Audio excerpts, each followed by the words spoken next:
Hello! Donc là, on va voir des petites notions pour les futurs élèves de classe prépa. La notion d'injectivité, de surjectivité et de bijectivité. Donc on va faire des petits rappels de cours et puis des petits exercices pour illustrer tout ça. C'est parti. Donc, on va voir les bases de l'injectivité, la surjectivité et la bijectivité d'une application. Définition, on dit qu'une application est injective, d'accord? Donc je vais dire soit F, une application d'un ensemble E vers un ensemble grand F. On dit que l'application petit f est injective si et seulement si, pour tout couple x' appartenant à E croix E, si j'ai f de x qui est égal à f de x', alors j'ai x égale x'. Autre définition équivalente, on dit que l'application f est injective si et seulement si, pour tout couple x et x' appartenant à E croix E tel que x différent de x', alors j'ai f de x différent de f de x'. Autrement dit, si je prends deux éléments de l'ensemble de départ, leurs images sont nécessairement différentes. En bon français, on dit qu'une application f est injective, c'est seulement si, pour tout élément y de l'ensemble d'arrivée, c'est-à-dire de l'ensemble grand F, et bah j'ai au plus un antécédent par l'application petit f. Et c'est l'illustration qu'on a juste en dessous. Et on voit qu'il y a des éléments de l'ensemble grand F qui n'ont pas d'antécédent. Et d'autres qui en ont un. Donc au plus, j'en ai un. Une application surjective, c'est quoi? Toujours une application d'un ensemble E vers un ensemble F. On dit qu'une application est surjective, c'est seulement si, pour tout élément Y de l'ensemble d'arrivée, il existe au moins un élément qu'on peut appeler x de l'ensemble de départ, tel que f de x égale y. Autrement dit, on dit que f est surjective, c'est pour tout élément petit y de l'ensemble d'arrivée, j'ai au moins un antécédent par l'application f. Je peux en avoir 2, 3, 4, mais il m'en faut au moins un. Et c'est ce qui est illustré sur le schéma ci-dessous. Donc on voit que y2 a deux antécédents, il a x1, x2. Y3, il n'a qu'un seul antécédent, c'est X3. Y5, il a deux antécédents, X5 et X6. Donc j'ai au moins un antécédent. Maintenant, on va passer à la définition de la bijectivité. Dire qu'une application est bijective, une application est bijective si seulement si elle est injective et surjective. C'est simple. Autrement dit, pour tout élément de l'ensemble d'arrivée, j'ai un et un seul antécédent par l'application F. Autrement dit, pour tout y de grand F, j'ai un et un seul antécédent. D'accord?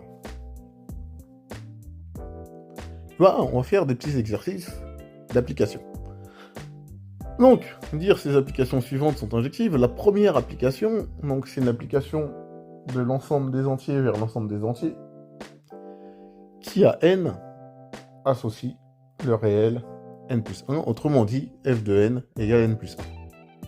Et la seconde, c'est une application de 0 plus l'infini vers 0, 1 est exclu, telle que g de x égale x sur x plus 1. On passe à la première. Et on va se demander, dans un premier temps, est-ce que l'application f est injective? C'est une bonne question.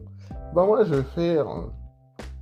Je prends deux entiers x et x', d'accord, appartenant à grand N, l'ensemble de départ, tel que, je vais dire maintenant, si j'ai f de x égale f de x', ou plutôt, je vais prendre n et n', pardon, parce qu'on est dans les entiers, on aime bien n et n', tel que f de n égale f de n', je vais voir si j'ai n égale n', alors. C'est la bonne question, et donc, f de n, c'est quoi? C'est simplement n plus 1. F de n', c'est quoi? C'est n' plus 1. Je vais faire moins 1 de chaque côté, ça me fait n égale n'. Donc, j'ai bien f de n égale f de n' implique n égale n', et donc, l'application f est injective. F est-elle surjective? C'est une vraie question qu'on doit se poser. est-ce que pour tous les éléments de l'ensemble dérivé, c'est-à-dire l'ensemble des entiers naturels, j'ai un antécédent par f? C'est-à-dire, dans l'ensemble de départ, j'ai quelque chose tel que, si je prends y qui est un entier naturel, c'est-à-dire dans l'ensemble dérivé, est-ce que j'ai un entier naturel petit n tel que y égale s de n? C'est une bonne question. Bah, je vais dire soit n un entier naturel, et je vais résoudre y égale f de n. Bah, si j'ai y égale f de n, ça veut dire que j'ai y égale n plus 1. Et du coup, n égale y moins 1. Donc si j'ai un antécédent, petit n, alors n égale y moins 1. Bah, dans cette configuration, je vois que 0 n'admet pas d'antécédent, parce que si je fais 0 moins 1, ça fait moins 1, et moins 1 n'est pas un entier naturel, donc il n'est pas dans l'ensemble de départ. 0 n'a pas d'antécédent. Donc f n'est pas surjective, et donc si je ne suis pas surjectif, je ne peux pas avoir la bijectivité. Donc, f n'est pas bijective. Maintenant, on passe à l'application G. On va se demander est-ce que G est une application injective. Donc je vais prendre x exprime qui appartiennent à 0 plus l'infini. Et je vais me dire, je vais essayer de résoudre g de x égale g de x'. Si ça me donne x égale x', alors l'application est injective. Si ce n'est pas le cas, bah, elle n'est pas injective. Bon. G de x, c'est x sur x plus 1. G de x', c'est x' sur x' plus 1. Jusqu'à là, il n'y a pas de sujet. Ensuite, qu'est-ce que je vais faire? Astucieusement, je vais multiplier par x plus 1 et x' plus 1 de chaque côté. D'accord? Et là, je vois que je peux faire des petites simplifications. Donc, à gauche, le x plus 1, je peux le faire disparaître, hein, parce qu'il y en a un au numérateur et au dénominateur. Et à droite, le x' plus 1, je peux le faire disparaître, puisqu'il y en a un au numérateur et au dénominateur. Donc là, je les barre. Et ensuite, je vais simplement développer. Et ça va me donner xx' plus x égale x' plus x'. Bah, si je soustrais xx' de chaque côté, qu'est-ce qui va rester? Il va me rester x égale x', et donc l'application G est injective. Maintenant, on va se poser la question, est-ce que G est surjective? C'est une bonne question. Et donc, je vais dire soit y appartenant à l'ensemble dérivé, c'est-à-dire à 0, 1 exclu, existe-t-il au moins un x qui appartient à 0 plus l'infini, tel que y égale g de x?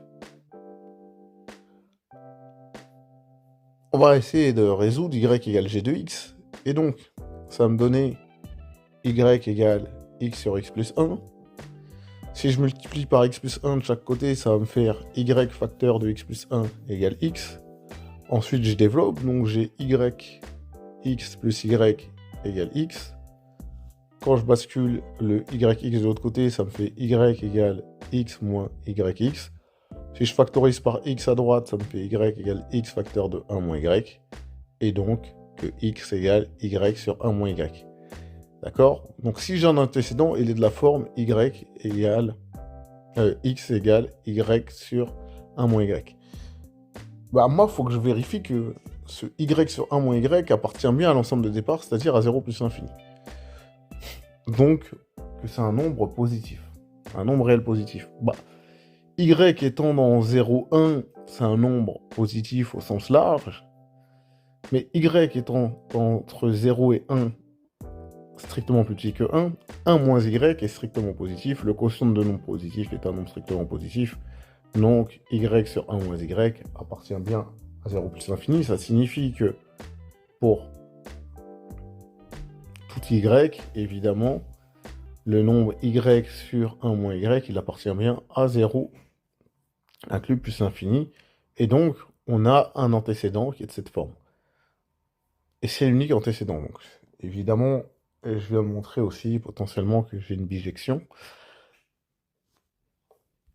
Et donc, G est surjective, et si elle est injective et surjective, voilà, G est bijective. Voilà la petite introduction à l'injectivité, surjectivité et bijectivité. À bientôt.